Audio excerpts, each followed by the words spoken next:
Hello everyone, আশা করি সকলে ভালো আছেন।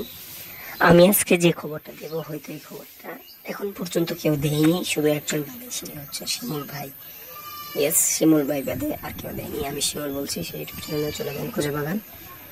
তো সেই খবরটা হচ্ছে যে আগামী পুজোতে রিয়েল এনার্জি প্রোডাকশনের সাথে একটি সিনেমা আসার কথা ছিল, সেটি ক্যান্সেল হয়েছে। রোজারি যে তারা আসছে বলে এখন পুজোতে এখানে থাকবে।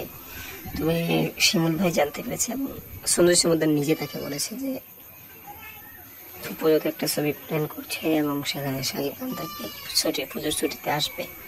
তো এখানে গন্ডগোল লাগছে কিছু, কারণ জুন মাস থেকে রিয়েল এনার্জি তাদের রোজারিদের ছবি ছোট করার কথা, কিন্তু হয়তো সেটা পিছাবে, কারণ পুজোতে শাকিব খান খালি যাওয়াটা ঠিক না। হয়তো তারা বুঝবে না তো তেমন না।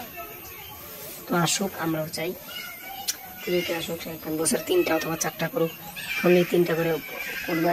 ডিসেম্বর মাসে মাসে যদি অপারেশন অগ্নিপথটা রিলিজ দেওয়া যায় কোনোভাবে, অল্প শুটিং আছে তো তাহলে খুব ভালো হতো। Thank you.